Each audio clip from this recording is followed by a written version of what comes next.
Well, hello everyone. Welcome to another episode of Luke Reacts. This is a special episode because it is a anniversary episode. The anniversary of the Philos Project is coming up, or it might have happened, depending on which side of this you're watching.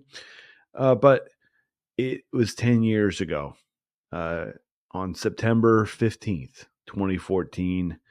Myself, Robert Nicholson, Jesse Rojo, and Nicole Manalo all walked into a WeWork office in Midtown New York and started the Philos Project. It was a fun day. We had business cards. It was a very sparse room. We didn't have any books. We didn't have maps. We didn't have computers. Me and Nicole went to the store and bought some computers. That was day one. And me and Robert had come together. We had met in earlier in 2014 at an anti-Israel conference in Bethlehem. He invited me to come and join him in the start of the Philos Project, and we had this great vision. We were trying to update the conversation about Israel and the Near East for a new generation. At the time, ISIS was rising. It was actually probably at its peak of its strength, and it was decimating the Christian communities of the Middle East. And, at the same time, you had Iran. The Iran deal was being negotiated, and we were involved in creating some memes, creating a conversation about what would happen if Iran got the bomb. Now, Iran has continued to be a problem since 2014, and the Iran deal, JCPOA, as its acronyms spell out, it would actually have expired this year. Interestingly enough, there was a bunch of parts that had 10-year kind of horizons on them, and we were trying to really, like I said, update the conversation about Israel, about the Middle East. And it was, day one. What were we doing? What did we do? What were we going to do? And our vision was really to imagine, our early website had a blog feature. Again, it's back in the day when there was these things called blogs. And it had a blog feature, and the blog we had a bunch of people writing for us, and for every 3 articles, 2 would be about something in the Middle East and 1 would be about Israel. And the whole point of doing that was to really kind of remind people of where Israel fit in the map of the world, to expand the conversation about Israel, put Israel in, in the Israel is not in the like gated community of Western Europe. It's in the hood. And the things that the gated community of Western Europe was worried about were not the same things that the people in the hood were worried about or talking about. I mean, this is true in neighborhoods, right? I mean, what is like the gated community concerned about? Like where you park your car, who mows your grass, that kind of thing. And at the hood, it's like, don't get shot, right? Like it's a very different kind of places. And that impacts how you live with your neighbors. And that's the kind of the emphasis we wanted to give. Israel is in a tough neighborhood, and it has to act in a way that's tough. And that was a part of that early conversation. The other part was that, I would describe it this way. Imagine 100 million Christians in America. 20 million love is regardless, 20 million hate is regardless. This group in the middle, unengaged or underengaged on Israel. And the makeup of that group is the younger you are, less white you are, and the more you run stuff, less likely you are to support Israel. And why support Israel? Well, I mean, we actually were agnostic, as we said. about how and why you might support Israel. It was for theological reasons, political reasons. We didn't care, but we saw Israel as rather than the problem of the Middle East, it could be the solution for the Middle East. Why? Because you had in Israel things that you didn't have in other places. Things like rule of law, freedom of religion, a free press. You could write stuff. I remember one of my early conversations. Was talking to moved to New York, and I started going to a church, and I was talking to the pastor of the church we started going to. He said, "What do you do?" I raise awareness about Christian persecution, encourage Christian support for Israel. And his first question to me was, "Well, what about the Palestinians?" I says, "What about the Palestinians? I mean, are you aware that it's illegal to convert from Islam to Christianity in the Palestinian territories? If you write a Facebook post against the president, you can go to jail for a year, and that the leaders have said a future Palestinian state would be free of Jews." So I've been an advocate for issues of social justice. At that time, it had been for a decade. And if I'm going to advocate for justice, I'm going to advocate for actual justice, which means that you could, have freedom of conscience and freedom of press and these freedoms. That's what I would advocate for. And so, that was the impetus, was to move away from a very binary, bombastic orientation, way of talking about this space and talking about Israel, to one that recognizes Israel's much more complex than a lot of people recognize. The perception is that there's Jews and there's Arabs and they hate each other and that's all there is. It's not true, because there's all kinds of Jews, and then there's all kinds of Arabs, and then there's the Arameans, and then there's the Druze, and the Circassians, and there's a couple of very small Muslim sects. I mean, there's still Samaritans, like the Samaritans, like uh, the yeah, it's like in the Bible, Samaritans. There's like 1,500 of them left, but it's still it's still another community that's not just Jews and Arabs. And so that was for us, it was trying to help unpack this region and also see it from not just this very conflicted binary direction, but it's way more complex, way more open, way more like rich, vibrant than a lot of people recognize. And that was the goal. And so we started lots of programs. One of our early programs was was Philos Latino, what is now Philos Latino. Originally, it was called Hispanic Affairs. Why? Because we wanted to engage the Spanish-speaking community, because there was a lot that was missing there.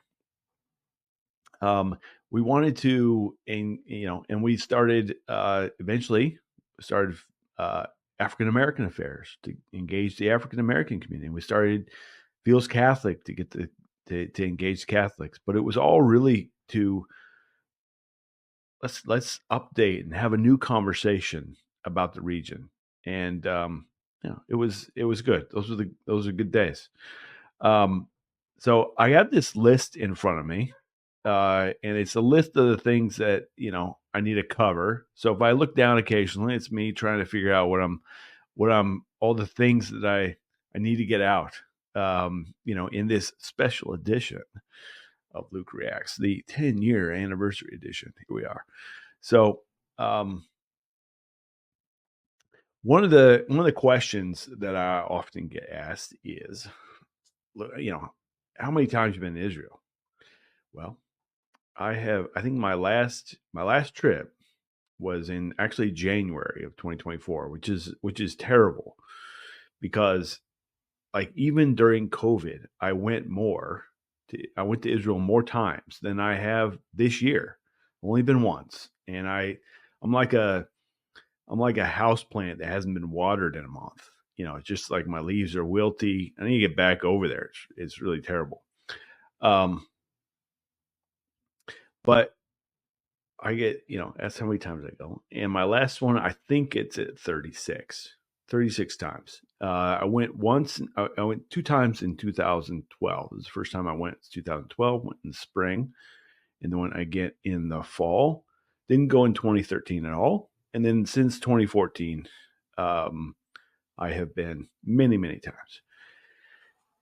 And, I get asked like, what makes you, what have you learned over the years, and how have things changed, and what keeps you going back? And I would, over the years, actually, the way I answer that is different. But a couple of main points. I say one is that that there has been, it's increasingly Middle Eastern, meaning it like there's a vibe that when you're in the other countries of the Middle East, there's a certain vibe, certain orientation, how things are. And I would say Israel is becoming more and more Middle Eastern. It's looking a lot like its neighbors. And why is that so? I'd say it's actually because, as more and more Jews are born in Israel, particularly Jews are born in the land, then there are Jews making Aliyah, coming from other places and become part of Israel. It was just like the heat and the land and the sand and the grass and the mountains and the trees all become kind of much more imbibed in the people. So it's less Western, more Middle Eastern. That I've noticed. The I noticed pretty early on the diversity. I didn't know. I think the first time I went to Israel was 2012. I didn't know. I didn't know the difference between the different kinds of, the politics within Israel. I didn't know the politics within the Palestinians. I didn't know, I had not walked the land. I had not seen things as I have seen them so many times now. And I had not, and over time, I mean, Israel really got under my skin the first time I went. I often tell the story that the first time I went up to the Mount of Olives, and it was raining, it was cold, it was in March, and I was like, looking out, just checking it out, and I had rented a car, and eventually I was like tired of being wet and cold, and I thought I'll go down to, near the Dead Sea, and I'll go to, the baptism site of Jesus near Jericho, and because it was a lot warmer down there. And so I did that. And then later that day, I got back to my hotel and I called up my wife and I said, "Hey, today I went to the place where Jesus supposedly ascended in heaven." And she says, "What do you mean supposedly?" And I was like, what do I mean supposedly? No, I went to the place where Jesus ascended into heaven. And that was the moment really that kind of Israel got under my skin, because I realized I'm in the place where these stories actually took place. And they really, and that really kind of like opened my eyes. And so one of the things I love about going to Israel over and over again is that to watch people go on that same journey that I went on, where you suddenly realize, wow, this is different than I kind of pictured it in my mind, but it's really cool, and it gets it gets under your skin. So yeah, over those 10 years, 36 times going, I would say, it was, I think, one of the first times I went, I didn't realize the whole country shuts down for Shabbat, particularly in Jerusalem. So I was like, Friday is rolling around and all of a sudden stores are closing and I'm like the last person in the store, and I'm like, oh, and then realizing that I didn't plan for dinner anything, and then realizing, what's going to be open. Uh, Fortunately, I did learn that day that there is a McDonald's that's not a that doesn't keep kosher. That was really helpful at that moment. But it, I think there is it is seeing the diversity, seeing the different parts of the country, seeing different perspectives, hearing people tell their story, hearing people tell their story of why they're there and what it means to them and how they came about going. All that to me is fascinating and amazing. Um, so yeah, it's a lot of times, and I keep loving it. I keep loving it. I would say also, that when I first started, you know, leading the trips and organizing the experiences that people would have, um, I I didn't see them kind of in the same way I do now. I mean, the rule for the Philos Project was always 2/3 people, 1/3 sites, because the sites are the sites. They're going to always be the sites, but they start looking the same and start losing their kind of impact over time. The more sites you go to, there's a diminished return on the impact of that site on you. Um, not like, and what I mean by that, if you go from like the Sea of Galilee, there's Tabha, there's Magdala, there's Church of Beatitudes, there's Capernaum. Like if you do all those in a row, at the end of it, like, and you're kind of rushing through them. You're there for an hour max, or maybe 45 minutes. On to the next one, and the next one, and the next one. You're not letting that space kind of impact you in any kind of deep way. And over time, I realized you gotta give people time. And so we would reduce the number of sites, increase the number of people that we would meet with. My goal was to get into somebody's home every day, for a meal, for a coffee, for a conversation, but really humanize the place, because that's what people would remember. Um, and and the more I did that, the more I realized uh, how much of the process that I'm doing is I'm telling a story, and I'm telling a story.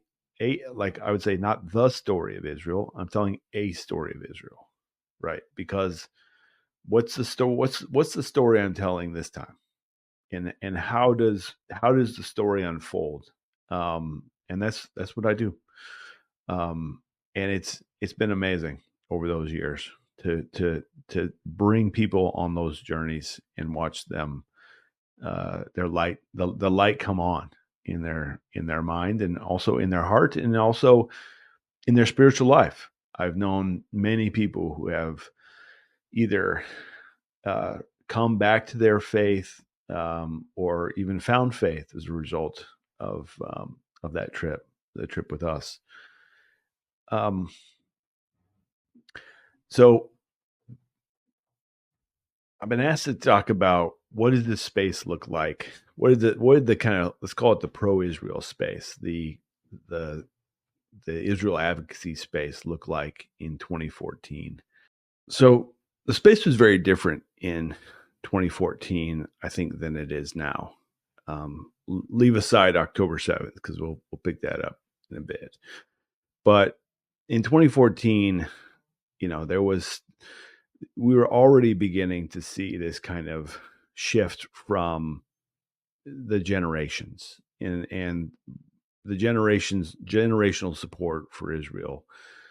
There were beginning to emerge these kind of surveys that found that Christian support for Israel, particularly among young evangelicals, was in decline. And if you polled you know uh, the white boomers, you would find like 85% support. But among younger evangelicals, it was in the, I don't know, 65% range. So it was very different. And that was beginning to emerge. And the question began being raised was, what do you do? How do you engage this space? How do you move the needle? And one of the things that we were particularly focused on was that how much tone mattered. And this is largely speaking to millennial audiences. Now those millennials are getting older. uh, I'm Gen X, rock on. But the millennials, um, like tone was huge. I haven't thought much about how much tone matters to Gen Z, but for millennials it meant a lot. And so it was less about what you said and more about how you said it. And so we were very, very sensitive to tone, because we recognized that the way you talk about something was really important. And so we were very careful, very thoughtful about how we frame things, how we talk things, how we the words that we used were very carefully crafted, and they were crafted because we were trying to get at the issue of getting the tone right. And the tone was, and the tone still is this, but the tone at the time was um, that you know there was kind of an isolationist thing going on because a lot of kids had grown up when millennials were 12, 13, 14. The US was bogged down in Iraq and Afghanistan, so you had kind of a weariness uh, towards intervention. You had the Arab Spring had come and become the Arab Winter, right? Like, so you had some, success of toppling dictators, but then you end up with the Syrian civil war, which had started in 2011, I think. Um, and it was rough. And so, we were coming into a space that needed a new, like a new conversation. And we actually, one of the first thing we did was actually hold a conference called New Christian Zionism, and had a book come out of that called The New Christian Zionism, which you can pick up on Amazon.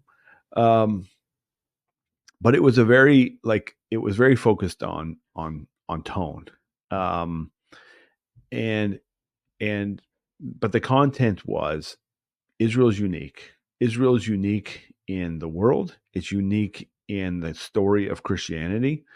And if we want to get America back on track, America has got to get back to its roots. And where are those roots? Those roots are found in in the in the East. They're found in Israel. They're found among the people of Israel. And we need to connect American Christians with the churches, both the people, the Jews, and also the ancient churches. And so we're very focused on connecting people to like things like the Assyrian Church of the East, or the Coptic Church, or as these Christians were being driven from their homes and communities in Iraq, we were providing services for them and helping them and doing all that sort of stuff. And so it was yeah, I would say the kind of one of the big ways that we kind of shifted the space was was in the area of tone, how we talked about things, and putting Israel into the conversation of the Middle East as a whole. All right. So the next question that I have: what have you learned? What have you learned in Israel that has blown your mind? What's some experiences? And that can be hard. I gotta say, I've been thinking about that one for many days. Um, because in 36 times, I would say a lot of it blends together. But it really is the people over the years that I have met. Um, Two people come to mind immediately. Um, One is this. one is this guy, Ari, and Ari lives on a mountaintop in the Judean hills, and he is one of those guys that it's like when you're hanging out with him, you're hanging out with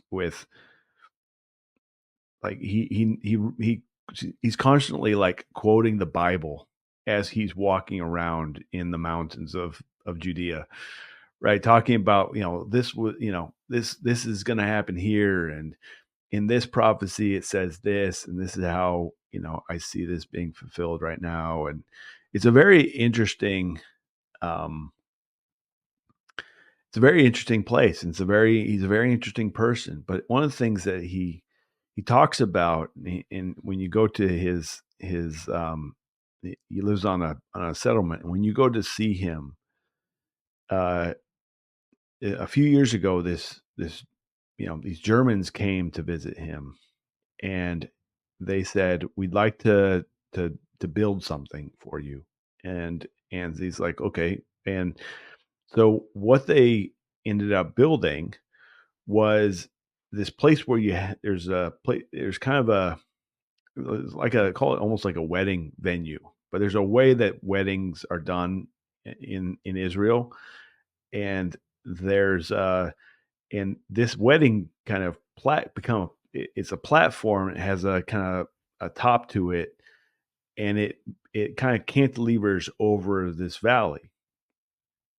And the Germans that built it, they chose to build that wedding structure because they said, we're the children and grandchildren of Nazis, and our ancestors tried to wipe out your ancestors, and we want to come and build something that makes sure that the Jews continue on into the future.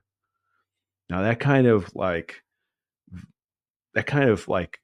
picture right there to me is amazing, right? Why? Because you have, the tragedy of the past, that is very dark, being and yet people who are coming to the land, who are trying to, you know call it like live in the opposite spirit of their ancestors, of the people of their, the people they come from, that were, anti-Semitic or anti-Jew, and and do something completely different that is a blessing, right? Like, to me, that's such a great picture of reconciliation, right?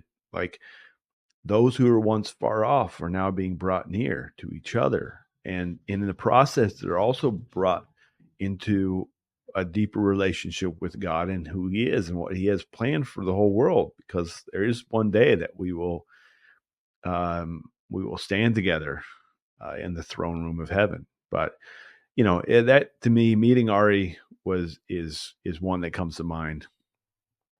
um I, in it was over the years met, now I think of it differently perhaps than I used to, but there was a period in which I, um, a lot of our groups would meet. Um, they were like Hamas members, if you will. They weren't officially members of Hamas, but were that had that orientation. Um, Actually, I did meet, spent a 1 year, spent about an hour with the co-founder of Hamas on a rooftop in Ramallah. That was an interesting conversation. Um, that kind of thing. When you're trying to, always love to meet people who somebody says to me, "Oh, you shouldn't talk to that person." I usually is like code. Well, I usually take that. Oh, I should go and try to meet that person. Um, and I try and meet people on all sides, all over the place. I remember I used to take all the groups through the old bus station in Tel Aviv, because it was such a weird place. It was like an artist colony, and so you get this just really kind of cool art vibe, but then also like had street art. It had but it was designed in a way like a mall, but a mall that was intentionally designed that you would get lost, because the idea was if you get lost, you'll shop more. And so it was really weird like that. And it was fun to take people in places like that. You go to the beach in Tel Aviv is one thing. Everybody does that. How many people go to the old bus station?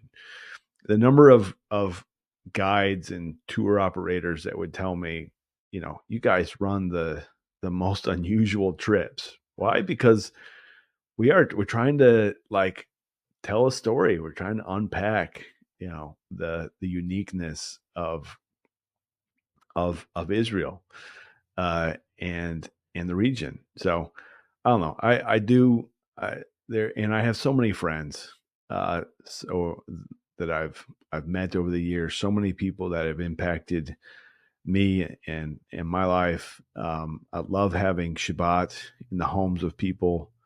So many great stories. I'm really good at. I can sing. I've done it so many times at this point. I can sing the opening to Shabbat, Shalom Aleichem. I can do that whole thing. That one I'm really good at. The singing Proverbs 31 song, I'm not so good at. It's a lot more Hebrew, and I don't speak Hebrew. But it's fun stuff like that. I love those experiences. I love taking people on them. One of the things that I get often, what was the structure of Philos chose? And the idea that I leaned into, or that we leaned into, was this idea of what I would call silos. People live in silos, whether they acknowledge it or not. They do, and it's somewhat of a product of social media. It's there is this, it used to be that you could be part of the bowling league, or churches or community centers, maybe Rotary Club. Those types of community based institutions brought people together that thought differently about the world. They might have been kind of maybe ethnically the same or racially the same, but they did, you had mixing, way more mixing than I think than in some degree you have now. But social media has really driven people into silos. And so there is the message, when you're watching TV and you're getting the advertisements for, I don't know, Mazda or McDonald's. Those are kind of national brands, national companies, and they're hitting them. The messaging they're making is national. But then you will have advertisements that are for, I don't know, your local hairdresser or something like that. And that's a local messaging, right? And in a sense, silos operate in the same way. You can try and do some message that hits all people, or you can lean into the diversity and engage people within their silo, within their group that they're most comfortable with, which is why Philos leaned into the model where we have like Philos Latino, Philos Black, Philos Catholic, etc., because we were trying to engage people at that um, at the level in which they were most comfortable. And there's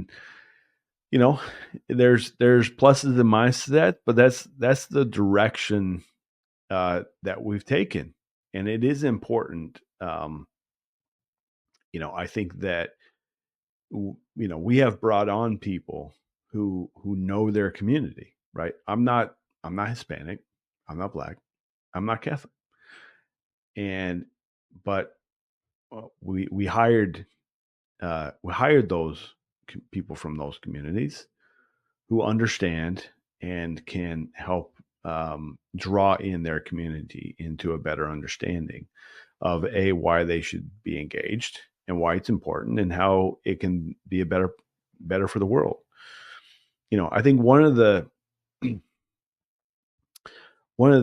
areas that or a passage that kind of sticks with me, and this is kind of the impetus for one of our silos, if you will, called Generation Zion.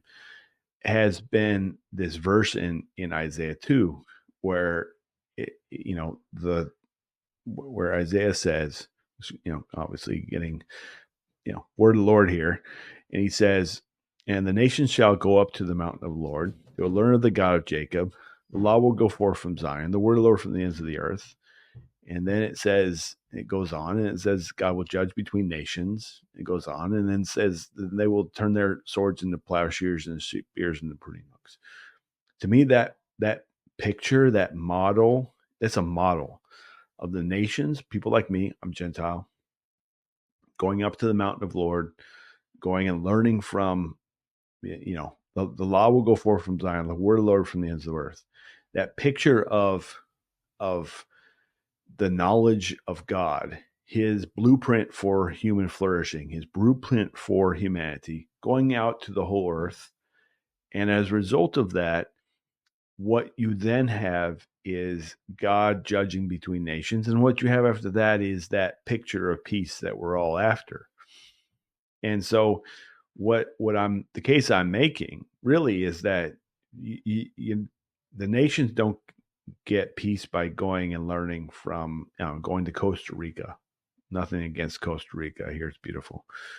But what I'm saying is that, like, there's something unique about that land, that people, and the book that we got from them, that they got from God, that is supposed to be transformative for the world. And it's to me, it's introducing people to that story. And so to me, the silos are the means by which that is most effectively put in, if you will, to put into that community. Because I don't know what the Spanish speaking community needs. I don't know what the African American community or the Catholic community needs, but I can hire people that do, and then they can do it. And that's the model of Philos. So yeah, I think it's very unique, and I'm glad we do it. All right. October 7th changed everything. It really did.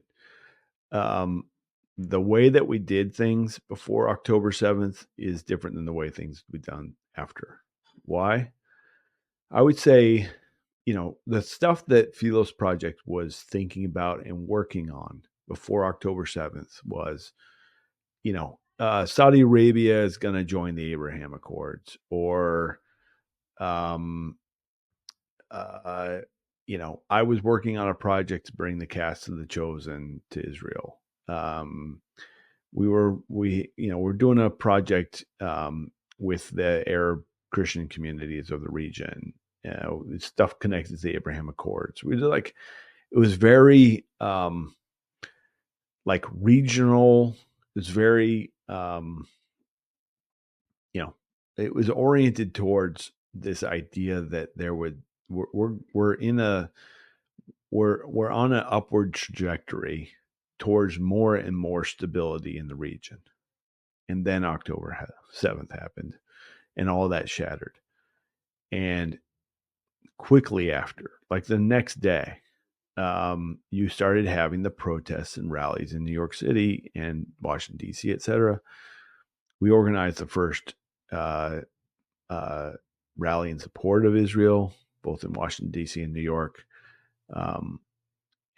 But really it gone is, in a sense, this kind of almost like third wayism, right? It was this idea that, we'll just, that we're gonna be thoughtful, nuanced, safe. And that worked. It worked on October 6th, but didn't work after October 7th, because it became more clear that there were this unity of the Marxists and the Islamists was really problematic. And the longer that has gone on, the worse it's gotten. And the pro Hamas people they started going after the Christmas trees lighting ceremonies, and they started going after the Christians, and it was, and I think it became that people woke up to the reality that the world we thought we had is drifting away. And it in a sense it's Israel's 9/11, um, and it will be changed by that. Um, and I would say one of the things that happened over the course of the last 10 years is there's a war in 2021 where the veil dropped between anti-Semitism and anti-Zionism are both kind of the same thing, because there was an event in Israel, but yet stuff was happening on the streets in New York. Okay. And by October 7th, it was gone. It's like there is no difference between anti-Semitism and anti-Zionism. That should be clear to everybody with two eyes looking out at the marches in the cities and the encampments on the university campuses. That's obvious. The next thing that came with it, the next kind of shoe to drop, was that there's this kind of unity of those who are opposed to the people of the Bible. That is the Jews and the Christians. And that's where I think we had to become more clear in that there's that we're in this together, Jews and Christians, and we need to stand together. Otherwise, we're gonna. I'd rather stand together than kneel together is one of the lines I would use on a regular basis. And it has been there's been some real challenges. And then 6 months or 5 months into it, I became executive director. Our former executive director and founder Robert Nicholson stepped down, and it's been it's been me learning how to lead in this moment. I was a number two for 18 years, various organizations, and I'm just now learning what it's like to be a number one, a big boss, El Presidente, and it's different. It's a lot of different challenges, but my hope is that in the process of learning and watching leaders lead for 18 years, I got a sense of the kind of leader I wanted to be, and that's what I'm striving towards, and that's what I'm striving towards with Philos. My hope is, as this war will come to an end at some point, all wars do, and the outcome of it will shape, for good or bad, the next decade. And I think it's important for Christians to be more and more engaged in this, because I think we are beginning to see how the world is shaking out on this, and really the blueprint for humanity is found in the Bible, and it's actually the blueprint for nations is more found in the Hebrew part, the Old Testament, more than the New Testament. The New Testament is largely about relationships between God, between people, between husbands and wives, and fathers and children, and um, you know employer employee, or slave or master, how it's framed in the New Testament, that kind of thing. And so it's if we're going to rebuild Western civilization, or hold on to it, if you will, uh, and hold on to the fact that it is rooted in this place, in this book, in this people, then we got to be connected to it. And that's the hope that I have, is that people will come along with us on that journey, and people will learn to see how much of a connection we have.